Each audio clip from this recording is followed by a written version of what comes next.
Greetings and welcome to our summer bonus episodes of the Food Professor podcast presented by Cattle. Once again, Sylvain and I are taking a couple of the summer months off to recharge and get ready for our next season. So as the official podcast for the SIAL Food Innovation show this year in Toronto and spending some time at the Ontario Craft Wineries Conference in Niagara Falls, Sylvain and I had the opportunity to interview some of the leading thought leaders, brands, and makers in the food industry. As the saying goes, these are their stories. Stay tuned for Season 6 of the Food Professor podcast, debuting August 28th. We'll be back on the mic together live with our particular brand of truth, insight, interviews, custom research from our friends at Cattle, and yes, a whole lot of fun. Well, welcome back. We're at SIAL Canada in Toronto, and again, this is one of our favorite parts of the show is to welcome winners. We love hardware. We love winners, and so we have the pitch competition winners with us. Congratulations! Yes, congratulations! Woo! So happy, thank you. You never get tired of applause. Yeah, exactly. So let's start. We'll ask you, both of you, to introduce yourselves and introduce your company and tell us more about your product. Yeah, so we are Tamara and Yazeed. We are the founders of NanaShake, and we've been married for 20 years. Oh, so you're together? Yes. Okay, that helps. And we've been Or not sometimes. business partners. I like it. So you're married and you're together, And this is working. and this is working. Just making sure everything's clear, you know. Sylvain likes to chalk the field, very precise. And we've been in business together as partners for 10 years. 10 years, wow. Because this is not just a startup. You've been at this for a while. Yeah, Okay. I mean, we initially started as a scoop surf shop off the corner of Shepherd and Young. This was back in 2016. Really? Yeah, and do you want That's a busy corner. It's a busy corner, and there was a new building development at the time, food court. We were the first store that opened there. And it was just around the time that veganism was taken off. Our product, we didn't intend for our product to be vegan. It just happened to be. We wanted to make healthy ice cream. For our kids. And for the kids. Yeah. And we used bananas. So it turned out to be vegan. And veganism was taken off. We had a lot of interest. A lot of people came to the store. But then what happened was, people wanted us to make our products available at more and more locations. Okay. And we couldn't open more stores. It's quite expensive. It's quite heavy for us, especially as a startup. And so we pivoted into a CPG business. That's, it was around the time of COVID. There was a lot. So you don't have retail anymore? So we don't have the retail anymore. Oh, okay. We with COVID, with all the Yeah. retail restrictions, Oh, right. we had to open, and so it became really difficult to operate the store. Same time, customers were asking us to make it available at more locations. So we pivoted into a CPG business, but we started from scratch. Right. We essentially had to go zero sales and start all over again. So Yikes. yes, we've been in business for 10 years, but as a consumer package goods business. Since end of 2019. Yeah, so Yeah. 2020, so it's been about 5 years. Yeah. And what's your backgrounds? Like, were you both entrepreneurial, or did you start somewhere else and wind up as entrepreneurs? Like, how did you get into this business? So I'm a banker. Okay. I was a banker for 11 years. So you get the finance and the investment elements kind of thing, Yeah, but right? not in the business. He's handling that. So when we moved here, We're trying to really unearth the dynamics here, actually. So yeah, so we moved to Canada back in 2014, and back then I was still working as a banker. When we moved here, we did not have any family or friends. Our kids, they were very young. So I told Yazeed, like, whenever we move to Canada, I want to spend some quality time with our kids. At that time, our oldest, she was almost 4 years, and our youngest, he was 18 months, and he had asthma. So I wanted to make sure that I'm there for him. It's a new country, new environment, and since he had asthma, he had like some issues with his asthma. So that's what. Now, where'd you guys grow up? Where'd you come from? So I'm originally from Jordan, but I met Yazeed in Abu Dhabi. And we got married there. We stayed there for 10 years, but he was born and raised and grew up over there. Okay. And why Canada? You like the weather? You like colder weather? Or? No, you know what? I grew up in Abu Dhabi. I went to, it's customary there when you go for university, you usually fly abroad. So I ended up going to McGill in Montreal, and I fell in love with that city. And I said to myself, I was like, I'm always going to come back to live here one day. And so when I graduated from McGill, went back to Abu Dhabi, met Tamara, and things started getting serious. True story. One of the first things, true story. One of the first things I said to her, I said, look, before things get any more serious, I am moving to Canada one day, so you need to be on board. And she's like, yeah, I'm open to that. And so, we eventually got married. And you've never been to Canada before? Nope, but I was open to try and live in another country. So what did he tell you about Canada that actually sold you on the idea? He told me how amazing it is. He told me that so it's the really igloos, nice. no polar bears, no igloos, none of that? No, he was like, the food is there so good. Poutine. Is that it? The poutine. I had her poutine. Exactly, yes. So we were like literally, that was a true story, that he asked me that question before any other question. And when I told him, yes, I'm open to it, he's like, okay, let's It's not like how many kids you want. No. You got to move to Canada. You got to be open to moving to Canada. I mean, we meet a lot of new Canadians, and what I love about new Canadians as a group, very entrepreneurial. You rather create a job and create jobs than take a job. Was that your philosophy coming here? Well, you know what? We always wanted to start our own business. And, so when we moved here, I initially got a job as marketing manager at Global News. So it was a great job, having a good time. Having a good time. Can West Media.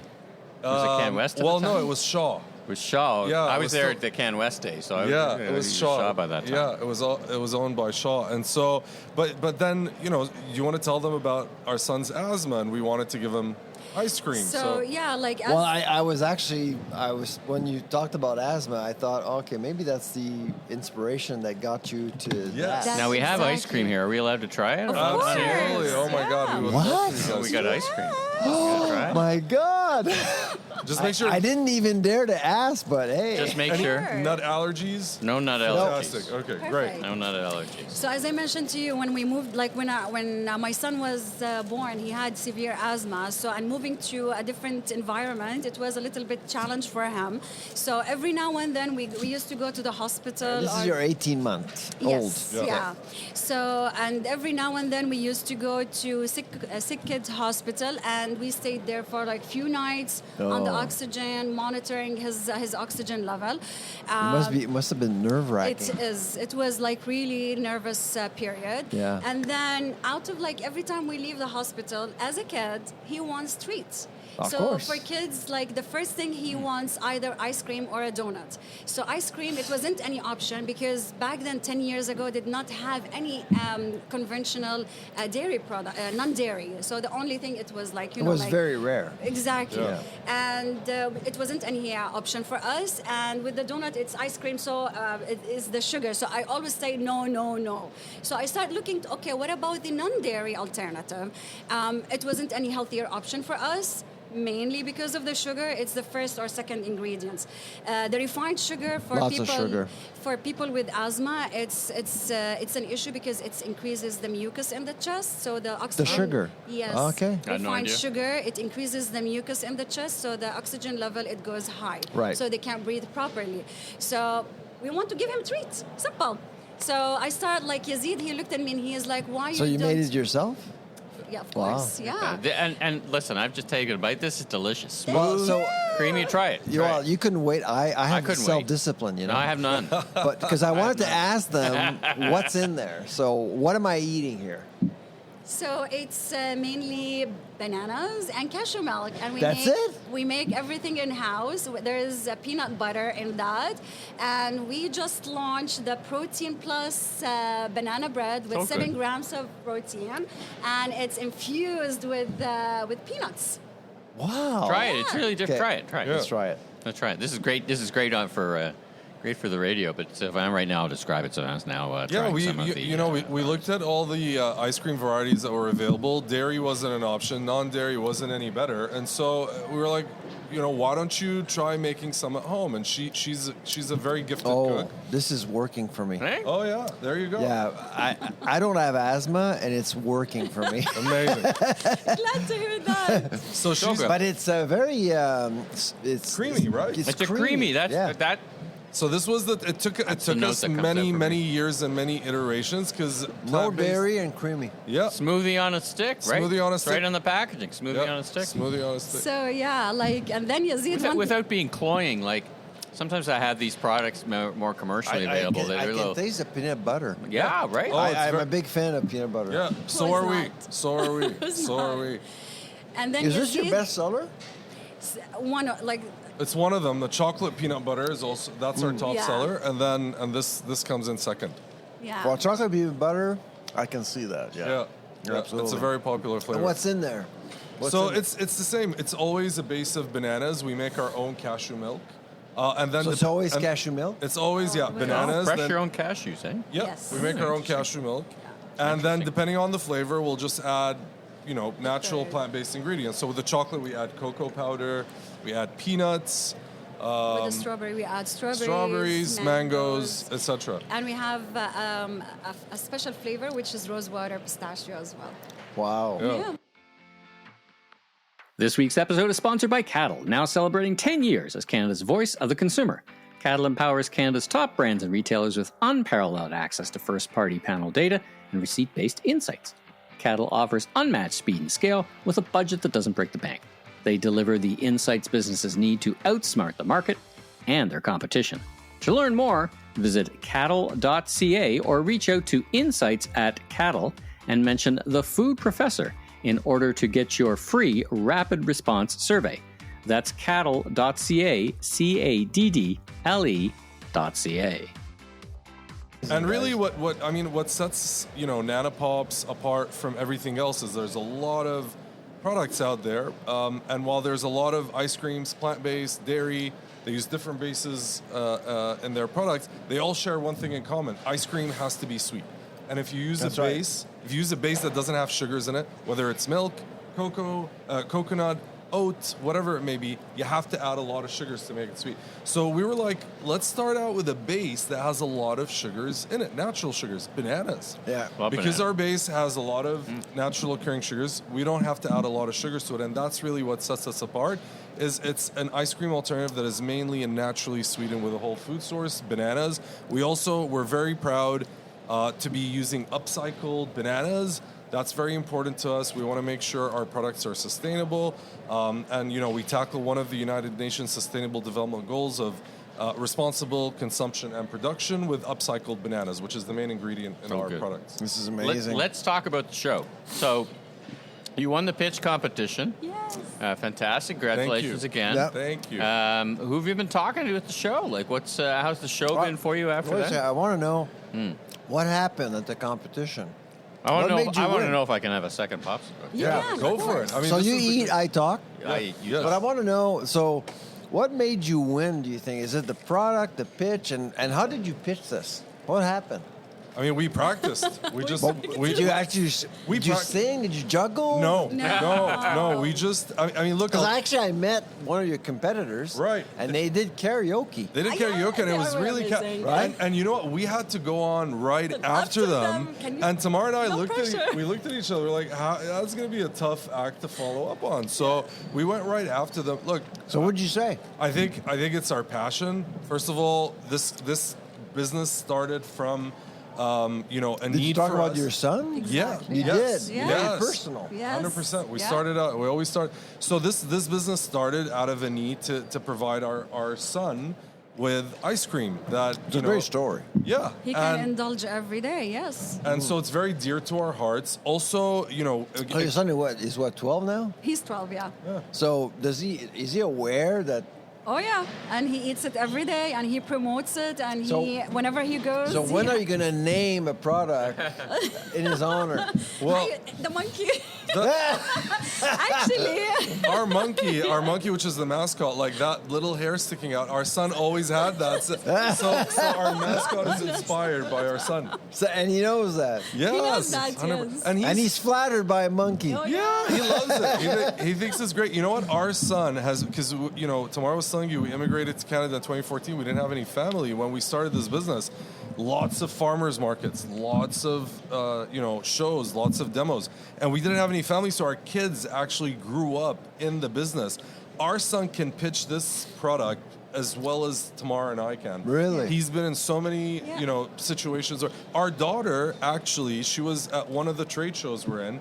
She pitched the product to the category. She's what, 16 now? She's 15. 15? She's almost 15. Almost 15. But she was 12 at the time. Yes, 22. And the health and category manager of Metro showed up at the booth. I started pitching the product to him. He looks at her. He goes to me, no.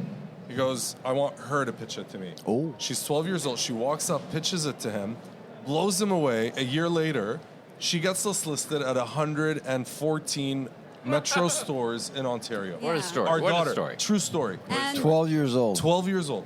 Wow. and on top of that, we listed with 2 SKUs. So what was her commission? You know what? That was the first question she It's asked. still So she's being like- negotiated. She's like, how much bonus do I get for this? And we're like, honey, I want 6 points. I want 6 points on sales. when we start seeing money, you'll start seeing money. So, That's funny. And the good part that we're so proud of her, we launched initially with 2 SKUs, and then she went to the office and she pitched the other 3 SKUs, and we are listed with all All 5. 5 Wow. SKUs in Metro. So the That's kids, amazing. So the Yeah. kids have been part of this business, but now they're older, so they've got exams. We can't take Oh, them out of yeah. school as much. It's tough, yeah. But otherwise they would be. But do you have a sense that they're looking into joining the business eventually? Yeah. Do you, Yeah. you see that? Yeah, our son. I mean, we did this segment about because we last year we secured our first round of funding. We got some investors interested in coming to the business, and we had to do a bit of an event for them. And they interviewed our son, and they asked him, and he said, it gives me a lot of confidence to know that I can be an entrepreneur, and one day when I'm old enough, I want to be actively involved in running the business. And when we do demos, like Amazing. a lot of the customers at the supermarkets and stores will come and tell him, you're an incredible entrepreneur. You're going to do great when you grow up, and it really just builds up his confidence. Oh, of course, absolutely. And actually, our daughter, she does some demos in the summer, and now she influences her friends, then they come and do demos with her. And so Well, she's kind of the target market for you guys, Yeah. Yes, right? yeah, perfectly. Good stuff. Holy- So, again, this is great. This is a great story. So, what's next for you guys? What are you guys thinking about? Because you won this award. What are you going to do now? Well, look, you asked us about the show and how the show has been, and it's been for us, the third day of the show is usually the slowest. For us, because it came after winning this award today, we met with some of the buyers of the biggest retailers in Canada. Because of the award. Because of Yeah. the award, they found out that they won the award, and this is what's amazing about this show. So, we're very blessed and grateful for SIAL, for the organizers. Hosting these pitch competitions gives local manufacturers and brands absolutely. a platform to go out there and share our story, and then when you win it, and it gives you that credibility, Yep. and there's this fear of missing out, and all the retailers are now they Yeah. want to talk to you. And so 2 of the largest retailers we've been trying to get into for years now, they walked Yes. up to our booth today and said, Yay. we're interested, let's talk. We exchanged cards. Fantastic. And now we're Doors So, open. so you Doors say, are okay, our open. price is double now? Too late, buddy. I didn't think about that, but should have had you next to me. If I had you next to me, I would have thought about that. Your But daughter would have thought about that, Oh, yeah. I'm sure. 100%. Oh, first thing she would have thought about. So where can we buy your product? So we are about more than 1,200 stores across Canada. We are 1,200? Yes. Okay. We are in Metro. We are in Sobeys, all Empire. And you're in Group. the ice cream section, I am Ice cream Ice section. cream. Because you know why? Because we are shaking up the ice Ice cream cream category. category. Whoa. And that's why we have to be in the ice cream That's freezers. another pitch. Yeah. That was actually, we had a meeting with Empire Group last year, and we were pitching, them listing, because we've been part of their local program for 5 years. We said, look, we're ready to go national. And they said, yeah, well, your product is, it's vegan, it's natural, so it should go in the natural organic wellness section. She comes up and says, wait a minute, guys, we're here to shake up the ice cream category. We can't shake up the ice cream category if we're not in the ice cream Yeah. category. And Well, that's why I was asking, because it is, this, it's Yeah. Canada, dairy and all that stuff. And Right. so it's a bit contentious, and Yeah. they have relationships with Yeah. different manufacturers. So going in and disrupting Yes. is tough to do. Yeah, but we're doing it. That's so great. We're doing hey, it. Thank high you. five. Thank you. So Good we're stuff. doing it, and we see the results. We saw the results throughout the winter. So most of the ice cream brands in the winter, they hibernate. But we are like on fire. We still do demos in winter. Our sales still it goes down, but it's not major. And we list in more stores, and we're shaking it. That's great. Yeah. That's great. Great story. Yeah. Yeah. Well, listen, both of you, congratulations on your Thank success. you. You're like that rock band, right? Works and works and works. It's not an overnight success, right? It takes a lot of work, a lot of risk, and so I really appreciate that, and appreciate both of you. Thank you. Joining us, and congratulations again, and wish you, on behalf of Sylvain and I, continued success and great product. I'm gonna, it's yummy. I'm gonna You just had 2 bars. I just had 2 bars. How do you feel? Do you feel like you've had ice cream or a dessert? No, like that. I feel light as a cloud. There we go. Yeah. And this is what's great about yeah. Nanopop. And actually, smoothie on a stick, just one final thing. We didn't come up with that, our customers. So when we do a demo, customers come up and say, what is this? We're like, oh, it's healthy. It's made with bananas. One of our customers goes, oh, so it's a smoothie on a stick. And we're like, that's exactly what it is. It's a smoothie. And that's why we ran with it. But this is the ice cream alternative. You can have it. It'll actually leave you feeling better off than it found you. Yeah, it's great for my family. A couple of lactose intolerant folks. And Nana still is like a good flavor, though. Banana. Banana. That's it. I didn't get that either. I didn't get that. You know what? A lot of customers ask us, is it Nana maybe from your mom or grandma? something. Yeah, that's what I thought it was. I thought it was Nana anyway. From grandma. Thanks for asking Banana. the obvious question. There you go. Yeah, Nana from banana. Now we know. Anyway, both of you, safe travels and you. continued Thank you. success. Thank you so much for having us. Yeah. Take care. Awesome. Thanks for tuning into our summer bonus interview series. Michael and I will be back live on the microphone together in late August. I'm Dr. Sylvain Charlebois, the food professor. Take care. And I'm Michael LeBlanc. Safe summer travels, everyone. See you in the fall.